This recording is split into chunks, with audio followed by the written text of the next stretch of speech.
नमस्कार, आप देख रहे हैं रेवा दर्शन में सचेता बघेल आपके साथ। आइए नजर डालते हैं आज की प्रमुख खबरों पर। टीकाकरण महाअभियान में रेवा जिले में शाम 6 बजे तक लगे 27,412 टीके। शहर का हर पात्र व्यक्ति दूसरी डोज का टीका अवश्य लगवाए। रेवा कलेक्टर ने की रेवा वासियों से अपील। लखीमपुर खीरी में शहीद हुए किसानों की अस्थि कलश यात्रा पहुंची रेवा और याद किए गए दिग्गज नेता कुंवर अर्जुन सिंह। खबरों पर नजर अब विस्तार से।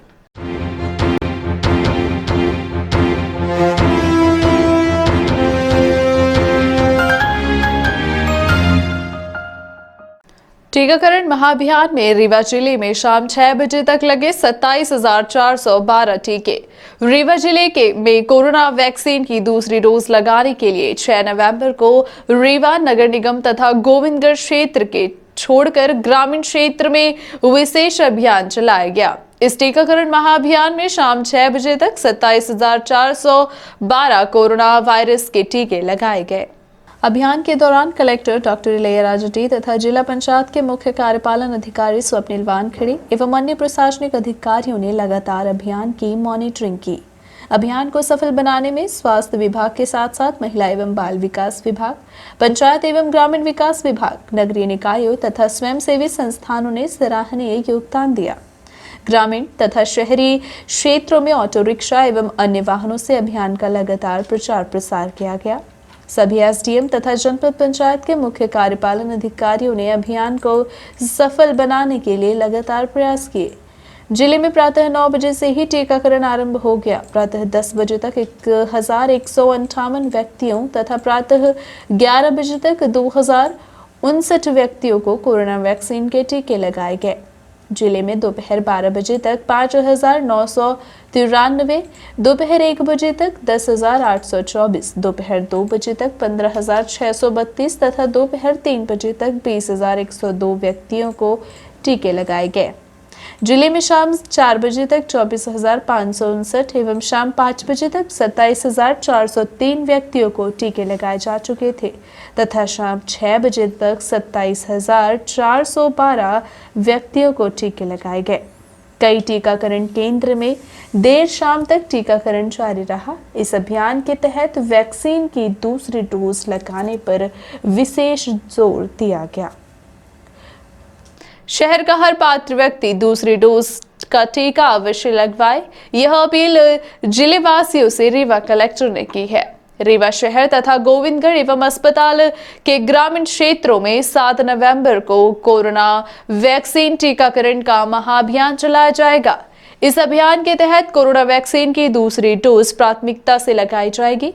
कलेक्टर डॉक्टर इलैयाराजा टी ने दूसरी डोज के पात्र सभी व्यक्तियों से 7 नवंबर के टीकाकरण महाअभियान में टीका लगवाने की अपील की है। कलेक्टर ने कहा कि रीवा नगर निगम क्षेत्र में कोरोना वैक्सीन का टीका लगाने के लिए 61 केंद्र बनाए गए हैं। साथ ही 15 मोबाइल वैन भी विभिन्न वार्ड में घूम कर टीकाकरण करेंगे। प्रत्येक वैन 2 टीकाकरण दल तैनात रहेंगे। अभियान को सफल बनाने के लिए रीवा नगर निगम क्षेत्र के प्रत्येक वार्ड में कलेक्टर डॉक्टर इलैयाराजा टी ने जिला स्तरीय अधिकारियों को नोडल अधिकारी के रूप में तैनात किया है। नोडल अधिकारी द्वारा अपने वार्ड में टीकाकरण की व्यवस्थाओं में समन्वय तथा मॉनिटरिंग का कार्य किया जाएगा। लखीमपुर खीरी में शहीद हुए किसानों की अस्थि कलश यात्रा पहुंची रीवा। जगह जगह किसानों ने अर्पित की श्रद्धांजलि। लखीमपुर खीरी की घटना में शहीद हुए किसानों की अस्थि कलश यात्रा देश भर में निकाली जा रही है। इसी तारतम्य में कलश यात्रा रीवा पहुंची, जहां वेंकट भवन में किसानों ने श्रद्धांजलि दी। उसके बाद सुबह 10 बजे यह यात्रा तहसील मुख्यालय त्योथर व अन्य जगह के लिए रवाना हुई। संयुक्त किसान मोर्चा संयोजक किसान नेता शिव सिंह के मुताबिक अस्थि कलश यात्रा रीवा से चलकर मध्य प्रदेश के 18 जिलों में जाएगी। संयुक्त किसान मोर्चा की मांग है कि तत्काल लखीमपुर खीरी घटना के मुख्य षड्यंत्रकारी केंद्रीय गृह राज्य मंत्री अजय मिश्रा टेनी की गिरफ्तारी व बर्खास्तगी एवं किसान बिल वापसी MSP की गारंटी की मांग को बुलंद किया गया। यात्रा के दौरान प्रमुख रूप से मध्य प्रदेश किसान सभा के राज्य अध्यक्ष रामनारायण कुररिया, पूर्व सांसद किसान देवराज सिंह, किसान नेता रामायण सिंह, बद्री प्रसाद कुशवाहा, RS वर्मा, रामजीत सिंह, इंद्रजीत सिंह, शंखो किसान, सुब्रत मणि त्रिपाठी, सुग्रीव सिंह, अजय पांडे, अनिल सिंह पिंटू, विनोद मिश्रा, फौजी युद्धवंश प्रताप सिंह, सलमा सौदागर, शिवपाल सिंह, एड जयभान सिंह, अमित सोहगौरा, तेजभान सिंह आदि उपस्थित रहे। यात्रा के दौरान सरदार पटेल तिराहा नया बस स्टैंड में श्रद्धांजलि दी गई। इसी तरह से रतहरा तिराहे पर सैकड़ों लोगों ने भी श्रद्धांजलि अर्पित की। इस अवसर पर प्रमुख रूप से किसान हितैषी मास्टर बुद्धसेन पटेल, निवर्तमान पार्षद अशोक पटेल, झब्बू, संत कुमार पटेल, बसपा नेता पंकज सिंह, अभिषेक सिंह पटेल, दिनेश डायमंड, पप्पू कनौजिया मौजूद रहे। इसी तरह से गुड़ तहसील अंतर्गत गुड़ बस स्टैंड में भी श्रद्धांजलि दी गई। इस अवसर पर किसान नेता विश्वनाथ पटेल चोटीवाला, लालमणि त्रिपाठी, महिला नेत्री अर्चना त्रिपाठी, महेंद्र उपाध्याय, अभिषेक कुमार पटेल, कमल चतुर्वेदी, राजेश पटेल, विभिन्न तिवारी आदि लोग मौजूद रहे। गुड़ से यात्रा देवतालाब पहुंची। इसके बाद मऊगंज बस स्टैंड में भी श्रद्धांजलि अर्पित की गई। मऊगंज में नई गढ़ी अष्टभुजी मंदिर के पास भी यात्रा पहुंची, जहां भी किसानों ने श्रद्धांजलि दी। इसके पश्चात यात्रा त्योथर चाक घाट मंडी पहुंच गई। लखीमपुर खीरी के शहीद किसानों को त्योथर चाक घाट मंडी में भी दी गई श्रद्धांजलि।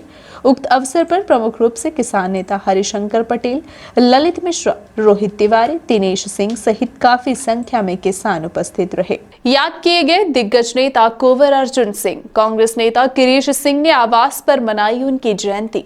मध्य प्रदेश के पूर्व मुख्यमंत्री व कई बार केंद्रीय मंत्री रहे विंध्य क्षेत्र के दिग्गज नेता कुंवर अर्जुन सिंह की जयंती कांग्रेस नेता गिरीश सिंह के आवास पर मनाई गई।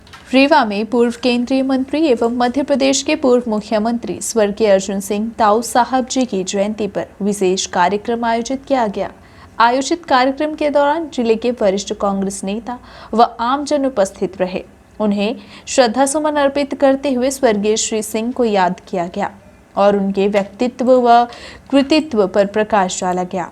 इस अवसर पर कांग्रेस शहर अध्यक्ष गुरमीत सिंह मंगू, राजेंद्र मिश्रा, विद्यावती पटेल, शिव प्रसाद प्रधान, रज्जी जॉन, विनोद शर्मा, गिरिजेश पांडे, ममता सिंह, अर्चना श्रीवास्तव समेत बड़ी तादाद में कांग्रेसी नेता व अन्य लोग मौजूद रहे। शहर की बेतरतीब यातायात व्यवस्था सुधारने सड़कों पर उतरा पुलिस का अमला। रीवा शहर की बेपटरी यातायात व्यवस्था को पटरी पर लाने पुलिस महकमा पूरी मुस्तैदी से कार्य कर रहा है।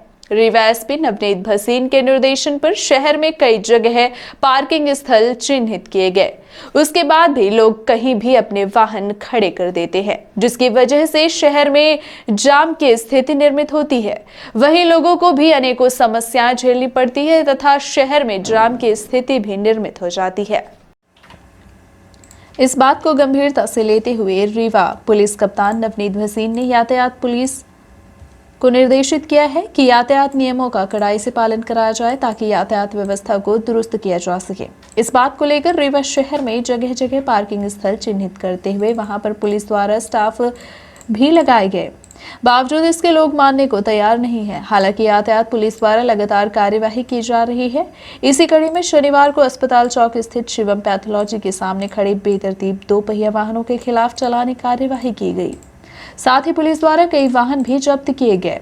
ऐसा माना जा रहा है कि प्रकाश चौराहे के समीप जहां बड़ी तादाद में बेतरतीब वाहन खड़े हो जाते हैं, वहीं मजदूरों का भी जमवट यहां पर लगता है। ऐसी स्थिति में जाम का लगना स्वाभाविक है। वहीं वाहन तो छोड़िए, पैदल तक चल पाना दुश्वार हो जाता है। लेकिन माना यह जा रहा है कि कहीं ना कहीं इसमें पुलिस की ही नाकामी है। कुछ तो ठेला फुटपाथ व गुमटी व्यापारी हैं जिनसे पुलिस पैसे लेकर उन्हें सड़क के किनारे व्यापार करने की छूट दे रही है, वही जिसकी वजह से चारों तरफ जाम की स्थिति निर्मित होती है। इस समस्या से आए दिन 2-4 होने वाले लोगों से अब जब हमारी बात हुई तो कुछ लोगों ने तो इसे पुलिस का सराहनीय कदम बताया, तो वहीं कुछ लोगों ने पुलिस की नाकामी भी बताई। आप खुद सुनिए लोगों ने क्या कहा। आपकी दुकान के सामने नो पार्किंग का बोर्ड लगा दिया है, इससे क्या आपका व्यापार प्रभावित हो रहा है? क्या समस्या आ रही है, आप बताइए। सबसे बड़ी समस्या तो यहाँ ट्रैफिक जाम है।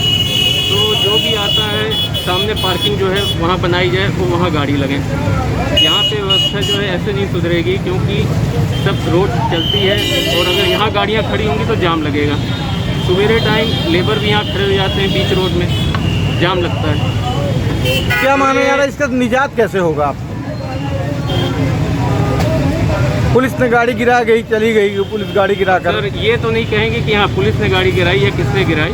हाँ, जाम यहाँ नहीं लगना चाहिए, गाड़ियाँ यहाँ नहीं खड़ी होनी चाहिए, सामने खड़ी होनी चाहिए। इस कारण से जो है यहाँ जाम नहीं लगेगा और ट्रैफिक व्यवस्था हम आप सभी को सुधारनी आपके पड़ेगी। कैमरे में, सीसीटीवी कैमरे में रिकॉर्ड हुआ होगा, यहाँ पे स्थानीय लोग बता रहे हैं कि सूबेदार 4-5 गाड़ियों को गिरा कर चले गए हैं। नहीं सर, ऐसा कुछ भी नहीं है, सूबेदार सर ने ऐसा कुछ भी नहीं किया है। क्या नाम है आपका? आशीष। आपकी दुकान के सामने नो पार्किंग का बोर्ड लगा दिया है, इससे क्या आपका व्यापार प्रभावित हो रहा है? क्या समस्या आ रही है, आप बताइए। सबसे बड़ी समस्या तो यहाँ ट्रैफिक जाम है, तो जो भी आता है सामने पार्किंग जो है वहाँ बनाई जाए, वो वहाँ गाड़ी लगे। यहाँ पे व्यवस्था जो है ऐसे नहीं सुधरेगी, क्योंकि सब रोड चलती है और अगर यहाँ गाड़ियाँ खड़ी होंगी तो जाम लगेगा। सवेरे टाइम लेबर भी यहाँ खड़े हो जाते हैं बीच रोड में, जाम लगता है। क्या माने यार, इसका निजात कैसे होगा आप? पुलिस ने गाड़ी गिरा गई, चली गई पुलिस गाड़ी गिरा कर। सर ये तो नहीं कहेंगे कि हाँ पुलिस ने गाड़ी गिराई है, किसने गिराई। हाँ, जाम यहाँ नहीं लगना चाहिए, गाड़ियाँ यहाँ नहीं खड़ी होनी चाहिए, सामने खड़ी होनी चाहिए। इस कारण से जो है यहाँ जाम नहीं लगेगा और ट्रैफिक व्यवस्था हम आप सभी को सुधारनी आपके पड़ेगी। कैमरे में, सीसीटीवी कैमरे में रिकॉर्ड हुआ होगा, यहाँ पे स्थानीय लोग बता रहे हैं कि सूबेदार 4-5 गाड़ियों को गिरा कर चले गए हैं। नहीं सर, ऐसा कुछ भी नहीं है, सूबेदार सर ने ऐसा कुछ भी नहीं किया है। क्या नाम है आपका? आशीष। हमने 2-4 गाड़ियाँ पड़ी हुई थी, किन लोगों ने गिराई है और यहाँ पर क्या समस्या है ये बताइए। और आपके दुकान के सामने ये नो पार्किंग का बोर्ड भी लगा हुआ है, इससे क्या आपका व्यापार प्रभावित होता है या नहीं, बताइए आप शुरू से। व्यापार तो प्रभावित होता है। मैं चाहता हूं कि मेरे यहाँ जो पास में BSNL का जो ऑफिस खाली 20 वर्षों से खाली पड़ा हुआ है, तो इसको अगर इसको हटा के अगर पार्किंग बना दी जाए तो सारी व्यवस्थाएं सुचारू रूप से होती रहेंगी और कहीं किसी को तकलीफ भी नहीं होगी, क्योंकि यहाँ सारे दिन जाम लगा रहता है। तो जाम का क्या कारण है भाई? जाम का मेन कारण है कि यहाँ लोग पैथोलॉजी में, सोनोग्राफी में जांच कराने आते हैं और गांव से आते हैं, उनको प्रॉपर पार्किंग की व्यवस्था नहीं है, जिसके कारण ये जाम लगा। तो एक तो बेचारे लोग परेशान हैं, जांच कराने आते हैं, ऊपर से पुलिस गाड़ी उठा के ले जाती है, उनकी गिरा देती है, जुर्माना करती है। तो क्या पुलिस की गुंडागर्दी है कि नहीं है ये यातायात की? ऐसा है, ऊपर से अधिकारी का दबाव आता है तो आदमी को काम करना पड़ता है। ठीक, अधिकारी का दबाव आएगा तो कुछ भी कर देंगे वो। नहीं, ऐसा नहीं होता है वो। अच्छा, आपका व्यापार प्रभावित हो रहा है कि नहीं? व्यापार तो सभी जगह प्रभावित होता है। क्या नाम है आपका? पंकज जैन। प्रमुख देवस्थल किला स्थित महामृत्युंजय मंदिर एवं चिरहुलानाथ मंदिर में प्रधानमंत्री नरेंद्र मोदी द्वारा वर्चुअल तरीके से किया गया। इस दौरान केदारनाथ धाम में किए गए विकास कार्यों का अनावरण भी किया गया। कार्यक्रम का लाइव प्रसारण किया गया। इस दौरान सांसद जनार्दन मिश्र, पूर्व मंत्री व रीवा विधायक राजेंद्र शुक्ल, मनगवा विधायक पंचलाल प्रजापति, सिरमौर विधायक दिव्यराज सिंह, भाजपा प्रदेश अध्यक्ष योगेश ताम्रकार, जिला अध्यक्ष डॉक्टर अजय सिंह, संभाग आयुक्त Anil Suchari, collector doctor Ilaiya Raja T के अलावा नगर के अन्य गणमान्य नागरिक उपस्थित रहे। आपको बता दें कि प्रधानमंत्री नरेंद्र मोदी केदारनाथ दौरे पर हैं। यहां उन्होंने केदारनाथ मंदिर में पूजा अर्चना की। पीएम मोदी ने भगवान केदार का रुद्राभिषेक कर उनकी आरती की। इसके बाद पीएम मोदी द्वारा पूजा अर्चना कर केदारनाथ धाम का परिक्रमा की गई। परिक्रमा के बाद पीएम मोदी आदि शंकराचार्य की 12 फीट ऊंची प्रतिमा का अनावरण किया। कार्यक्रम की खास बात यह रही कि पीएम मोदी के इस दौरे का 11 ज्योतिर्लिंग समेत 100 जगहों पर लाइव टेलीकास्ट किया गया। आदि शंकराचार्य ने केदारनाथ में समाधि ली थी। उनके समाधि स्थल पर पुनर्निर्माण का काम मोदी सरकार ने किया है। इसके अलावा इसी स्थान पर आदि गुरु शंकराचार्य की 35 टन वजन की मूर्ति भी स्थापित की गई। पीएम मोदी के इस अनावरण कार्यक्रम का लाइव टेलीकास्ट किया गया। आदि गुरु शंकराचार्य के समाधि स्थल पर लगाई गई मूर्ति 12 फीट ऊंची और 35 टन वजनी है, जो कि कर्नाटक के मैसूर में बनाई गई है। इस पे सितंबर में चिनूक से लाया गया था। इसे सितंबर में चिनूक से लाया गया था। आयोजित किया गया है चिरौला मंदिर में। क्या केदार धाम की भीषण आपदा के समय जो तबाही आई थी, इसके पुनरुद्धार का जो कार्यक्रम में जो काम किया गया, आज में 200 करोड़ रुपए के उद्घाटन का और बाकी कार्यक्रमों के शिलान्यास का कार्यक्रम केदारनाथ धाम में आयोजित था। आज के उसी श्रृंखला में ज़िले के 2 शिवालयों में इस तरह के कार्यक्रम आचार्यों के साथ, महात्माओं के साथ आयोजित किए गए थे। उन्हीं में से यहाँ चिरौला मंदिर में भी एक कार्यक्रम आयोजित था, जिससे मैं भी शरीक होने का मुझे अवसर मिला। और वास्तव में ये केवल एक स्थान के पुनरुद्धार का कार्यक्रम नहीं था, बल्कि भारतीय संस्कृति के ताकत को पहचानने और उसको संरक्षित करने का ये कार्यक्रम था। और मैं समझता हूँ कि मोदी जी अगर न होते तो केदारनाथ धाम के मंदिर और उसके परिसर के पुनरुद्धार की कल्पना करना पिछली सरकार। प्रधानमंत्री नरेंद्र मोदी ने भी राम जन्मभूमि पर भी दीपोत्सव की बात बोली थी। हाँ, प्रधानमंत्री ये सब कुछ, ये इनको जो धर्म के साथ जोड़ करके देखा जाता है वो तो ठीक है, लेकिन ये हमारे संस्कृति के आधार हैं। इन्हीं से हमको ताकत मिलती है, इन्हीं कामों से, इन्हीं सब प्रयासों से। और इसलिए ये हमारे पूर्वजों के इतिहास को, उनकी संपत्ति की धरोहर को, हमारी ताकत को पहचानने का एक अवसर होता है। ये कोई अभी प्रधानमंत्री नरेंद्र मोदी का एक हिस्सा है, तो रीवा से कोई तीर्थ स्थल की बस अब यहाँ भी तीर्थों का पुनरुद्धार जहाँ जैसा भी चल रहा है। पचमढ़ा में तो आप देख ही रहे हैं कि उसका कायाकल्प हो रहा है। शिव देव तालाब में भी अभी पुनरुद्धार के लिए किया, गुड़ में पुनरुद्धार के शिव मंदिर का पुनरुद्धार हो ही रहा है, केदारनाथ मंदिर का। तो सब जगह ये सब कार्यक्रम चल रहे हैं। अभी ऐसे कई ऐतिहासिक स्थल है जिनका जीर्णोद्धार करना है। आप पचमढ़ा का भी जिक्र कर रहे थे। देखिए, आज प्रधानमंत्री जी ने केदारनाथ धाम में जिस तरीके से 400 करोड़ के लगभग निर्माण कार्यों का शिलान्यास और लोकार्पण किया है, वो हमारे प्रधानमंत्री जी के उस संकल्प को दिखाता है जिसमें हमारी जो आध्यात्मिक और धार्मिक ताकत, जो हमारे देश की सबसे बड़ी विशेषता है, उसको अक्षुण्य रखना और उसको संवर्धित करना, ये प्रधानमंत्री जी के संकल्प को दिखाता है। इसी कड़ी में अयोध्या में भगवान राम के मंदिर का निर्माण हो रहा है। इसी कड़ी में बाबा विश्वनाथ बनारस में चौतरफा विकास के काम मंदिर के चारों तरफ हो रहा है। विंध्यवासिनी माई के स्थान को भी विकसित करने की योजना है। रीवा में भी हम सब ने कोशिश की है कि हमारी माँ कालिका रानी तालाब का विकास हो, चिरौला मंदिर में तालाब का विकास हो, मंदिर का विकास हो, धर्मशाला बने। और पचमढ़ा में आदि शंकराचार्य जी ने जो 5वें मठ के रूप में शंकर जी का मंदिर निर्मित किया था, उस मंदिर का भी भव्य जीर्णोद्धार हो रहा है। पचमढ़ा के पूरे स्थान का सौंदर्यीकरण हो रहा है। और हम सब की ये कोशिश है कि जो हमारे धार्मिक स्थान है उसको हम विकसित करें, जिससे कि लोगों की आस्था और प्रबल हो, प्रगाढ़ हो और ईश्वर की कृपा बरसे, और हम देश के साथ साथ रीवा को भी ऊंचाइयों पर पहुंचाने में सफल हो सकें। इसके लिए आज प्रधानमंत्री जी के द्वारा किए गए कार्य ने हम सबका संबल बढ़ाया है और उस दिशा में हम सबको आगे बढ़ने की उन्होंने प्रेरणा दी। नरेंद्र मोदी ने तीर्थ स्थलों को नवीनीकरण के लिए बात कर रहे हैं। आपका विधानसभा क्षेत्र है जहाँ पर क्या कार्य किए जा रहे हैं?